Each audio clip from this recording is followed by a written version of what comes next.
Hey friends, Andrea here, wanting to read a little bit of Guided by Community. I'm going to talk a little bit. I want to read for you how to use this book. Guided by Community is not meant to be rushed. Each section moves through 3 layers: a lived story, a conceptual framing, words to carry forward. At the end, you will find community in practice. A structured reflection section designed to help you process what you've read. It can be completed privately, but is especially powerful when explored in conversation, in classrooms, in circles, or in shared spaces where perspectives can surface and stretch one another. You may read straight through, pause between sections, or move ahead and return later. Community does not move in straight lines. Neither does this book. Some insights require distance, others require dialogue. Reading alone offers one layer of understanding. Speaking and listening in community reveals another. This work is not about becoming indispensable. It is about becoming intentional. Return to this book when your role shifts. Return when your energy changes. Return when the work feels different. Community is not a fixed position. It is a relationship you revisit. So the first section of the book talks about locating yourself. So I'm going to read and digest maybe a little bit about where I was when I was writing this or thinking through this.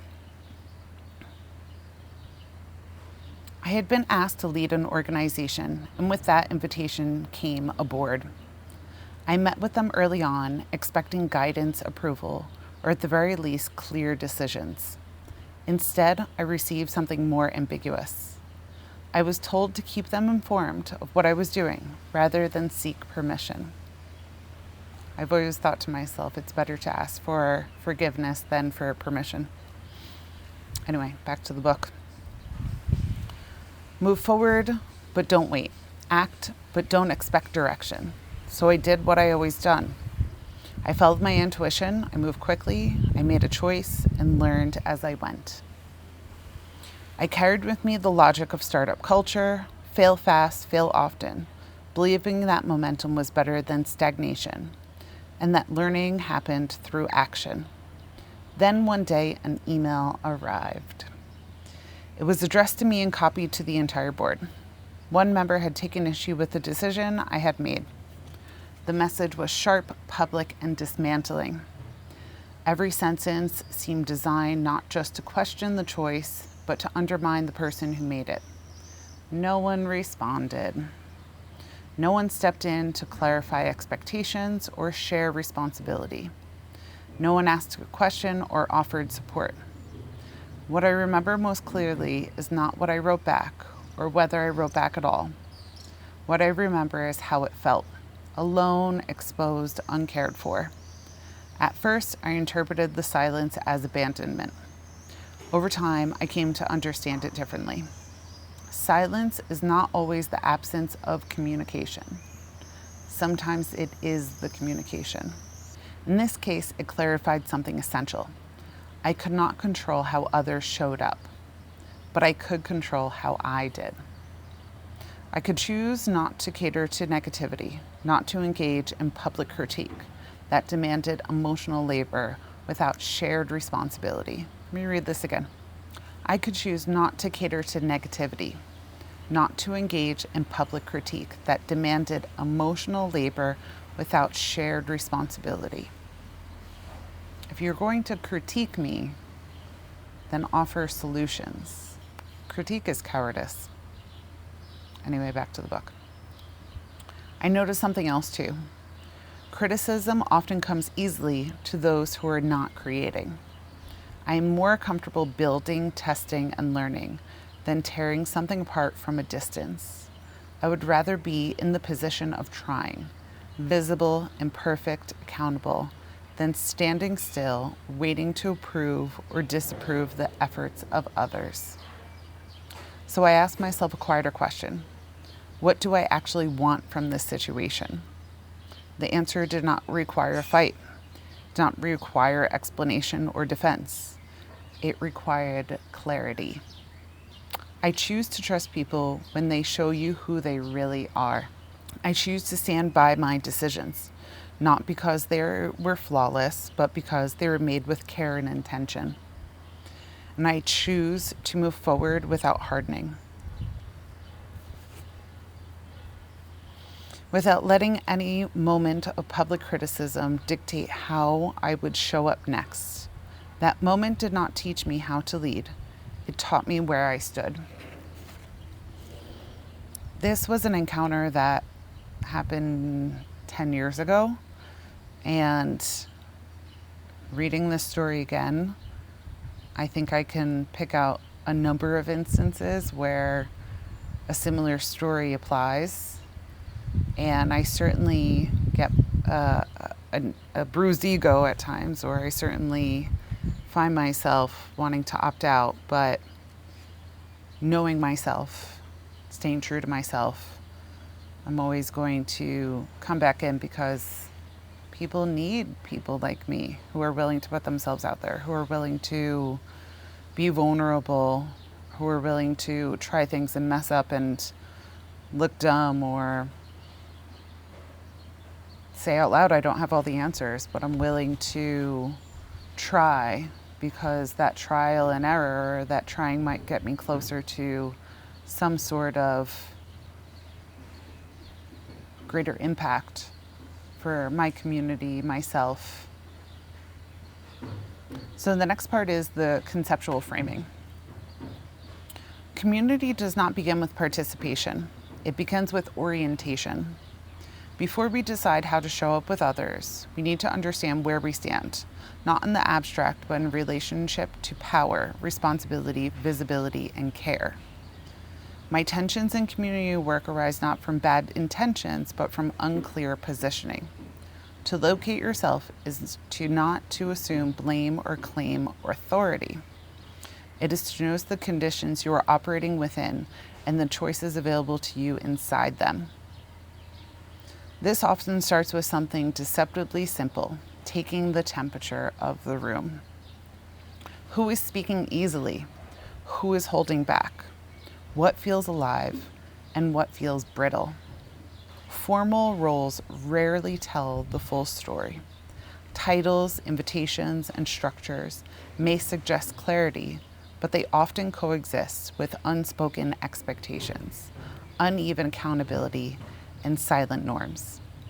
In these spaces, confusion is not a personal failure. It is a signal that orientation is required. Locating yourself means paying attention to what is communicated explicitly and what is communicated through absence, delay, or silence. It means recognizing when responsibility is implied but not shared, when authority is granted without protection, and when critique is offered without commitment. I find myself in situations where I am creating the culture. That's one of my favorite things to do, rather than trying to fit into a culture that may be beneficial to a few, into a culture that no one can explain why this is the culture, that it is what it is because it's tradition, or because it is something that one person doesn't have the ability to see themselves, and this is all they know, right? The culture that is around them is the culture that they grew up with, or the work culture that they first were accustomed to, and aren't conscious about how they can control it and change it and shift it, often to not just improve the lives of the people around them, but improve the lives of themselves. Okay, let's continue. It also requires restraint. And that's the hardest part for me, to hold back. In some rooms, enthusiasm fills the space. In other, it overwhelms it. Learning not to suck all the air out of the room is not about shrinking or dimming yourself. It is about making room for others to breathe, speak, and arrive in their own time. Presence is not measured by volume or speed, but by attunement. This work is intentional. This work is internal before it is collective. It asks questions such as, where do I actually have agency? Where am I being asked to carry more than my share? What am I responsible for and what am I not? Clarity does not always arrive through conversation. Sometimes it arrives through pattern recognition, through noticing who shows up, who stays silent, and who benefits from ambiguity. Trusting what people show you over time and through action can be a form of self-respect. Locating yourself also involves reckoning with pace. Speed can be a strength, a risk, or both. Moving quickly may generate momentum, but it can also surface fault lines in systems that prefer caution or control. Neither is inherently right or wrong. What matters is understanding how your way of moving interacts with the structures around you. This section is not about learning how to lead. It is about learning how to stand. When you know where you stand, you can choose how to engage without hardening. You can participate without over-explaining. You can remain open without becoming exposed. And you can begin to discern which spaces invite your energy and which one requires boundaries. Locating yourself is not a one-time act. It is a practice you return to each time the context changes, each time your role shifts, and each time a community asks something new of you. Only from here can participation become intentional rather than reactive. So the last section is words to carry. So we have orientation, position, agency, silence, attunement, taking the temperature of a room, restraint, not sucking all the air out of the room, pace, and boundaries. I think joining groups at different levels have helped me the most in orienting myself, whether it is being one of 80 women in a band, or it is being a faculty member at a university, or it is a volunteer. Knowing where I stand and what responsibilities I want to hold and making it clear has helped me enjoy the different situations and not feel resentful for those who aren't managing it the way I would manage it, or irritated that there's so much potential and we could do more, because I understand leading groups that it isn't easy to get everybody to move in the same direction that you move, at the pace that you move. So I need to participate in different things in different ways. I need to be able to write a book or 4 within 4 months. I need to be able to travel, sometimes alone, sometimes with others, and that speed changes. I hope you found this interesting, and I hope you think about picking up an issue and going through the sections at the end about community. I can read for you the prompt. Before participation, before leadership, before care, there's orientation. Use these questions to locate where you stand right now, not where you think you should be. Choose the questions that feel alive. Leave the rest. Where do I currently feel clear about my role, and where do I feel ambiguous? Where do I feel agency, and where do I feel overextended? How do I typically respond to silence? Fill it, interpret it, or wait? What patterns am I noticing in who shows up, who speaks, and who stays quiet? Where am I standing because I choose to be there, and where am I standing out of habit? Locating yourself is not something you do once.